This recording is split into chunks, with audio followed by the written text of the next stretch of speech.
We're back, everybody. My first guest tonight is an Academy Award-winning actor beginning October 8th. You can see him in the film Around the Bend. It's a thrill to welcome Christopher Walken.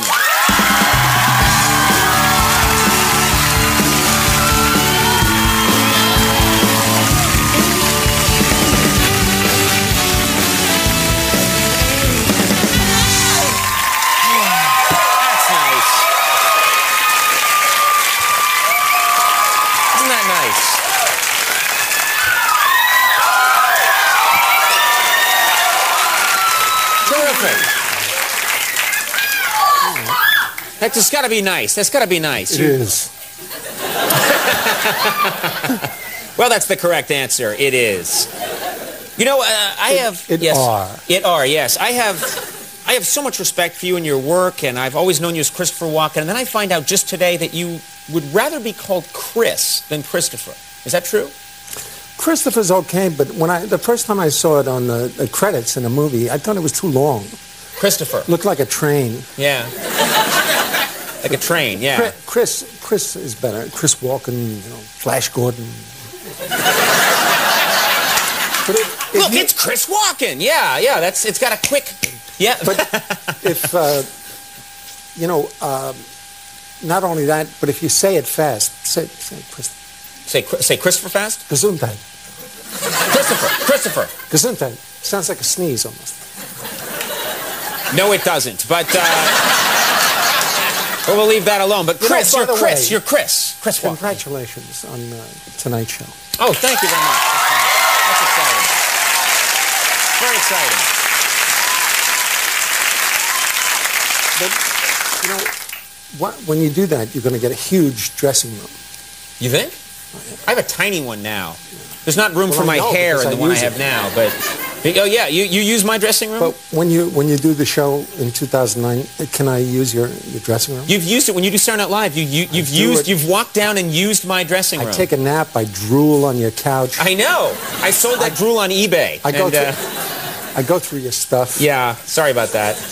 That's a legitimate magazine. Now, let's talk about you. Enough about me and the stuff that's in my dressing room. You love to cook. You love to cook. Cooking is, you're passionate about cooking. And I'm curious about something. I don't know much about cooking. I certainly don't know about picking produce. How do you pick fresh produce? Well, you look, you give it a little squeeze, you know. I sat next to a doctor on a plane once, and I said to him, how do you know when somebody's sick? And he said, it's like fruits and vegetables. You know, you look, you give it a little squeeze, you can tell. That was not a doctor you were talking to. They have CAT scans now. They have incredible magnetic imaging systems. You don't give it a little squeeze. You can tell. Sometimes you get fooled, you know. You get fooled? Occasionally I'll buy an avocado, you know, it looks good. You get it home, it's all, you know, it's not good inside. Wait, it's not good, and how does that make you feel? You cut open an avocado and it's not good. How do you feel? I don't blame the person who sold it to me. I blame myself. Right. For not knowing better. Because you should have given it a little squeeze. I should have known. You should have known. But when that happens, it's usually freezing or something in transit.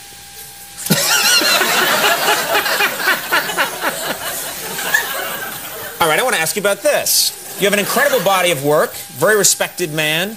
But today, I'm reading about you. I found out that you love zombie movies. That's one of your favorite kind of movies. Is that you're a fan of zombie movies? That's overstated, but it said do you like a zombie movie? I enjoy a zombie movie occasionally. Zombie movies are interesting because whether they're big budget, low budget, you almost can't go wrong.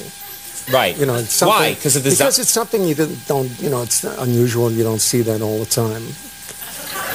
I'd like to see you don't see a zombie every day, is what you're saying? No. But it would be interesting to see a zombie movie where you didn't know that the people were zombies. You know, you'd be sitting with them arguing over the TV beeper, you know. The TV beeper? You know. The clicker, yeah. Who's going to have it? Right. And suddenly you'd find out. You know, that which one's the zombie? You're like your best friend or something. Right. That would be scary. It would be scary. It would be, they agree. You know, That's a scary movie, The Unexpected Zombie. A zombie amongst us. Yeah. But who's the zombie? Now, would you play a zombie in a movie? No, I'd be the hero. I'd get the girl, I'd save her from the zombie. Right. So you would yourself wouldn't be the zombie? No. Do you think I could play a zombie? Anybody could play a zombie. But not you. But you. Yeah, you can't do it. All right. It almost sounds like you have an interest in directing. Have you directed a movie before? I directed once. I directed a little film for the cable thing, and I wasn't good. You weren't a good director? What do you mean you weren't good? What was wrong? Well, I only found out when I got there. People would ask me, you know, what do you think? What do you want to do? What do? And I'd say, well, just do whatever you want.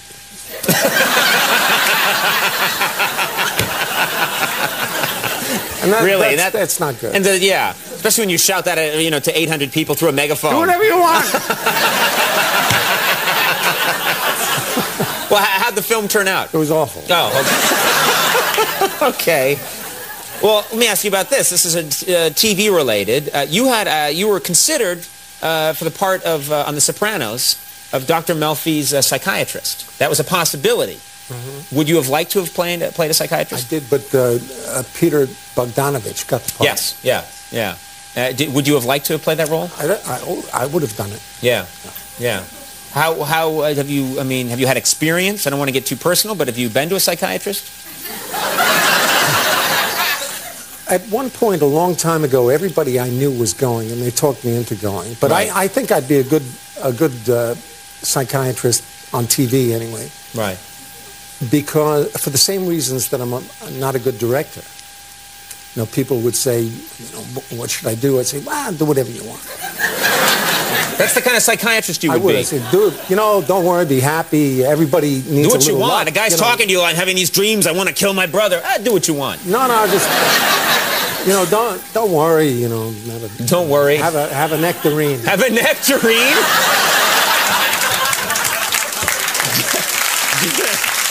Do what you want. Don't worry. Have a nectarine. That'll be $150. That's terrific. I'd make a fortune. Yeah. You certainly would. All right. Around the Bend. This is the movie that you're promoting. All right. This movie was shot in the desert. Mm-hmm. Which desert was it shot? In New Mexico, near Albuquerque. Yeah. Did you have fun on the set, or is it boring in a desert? No, it's beautiful. It's very clean. It's wonderful. When you make movies, one of the problems is parking. They have all these trucks and permits and all these things. But in the desert, there's plenty of parking. It's a lot of parking, yeah. A lot of space for. So that's a plus. And cow pies. What? There were cow pies on the set, all over. How? Yeah, Max has been here all night. The cow pies everywhere. Everywhere. Right. You ever play parking and cow pies. Did you play any pranks with the cow pies? You can pick up a cow pie. They get them up there. Yeah. And you can walk up to somebody and say, "Would you hold this, please?" And they'll always take it. That's hilarious. What a great idea.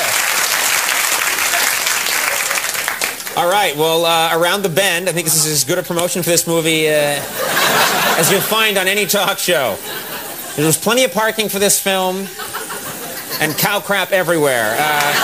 It opens October 8th in select cities, and you are one of my favorite all-time people to talk to. Thank you so much for being here. Christopher Walken, Dylan Walsh coming up. We'll take a break. We'll be right back.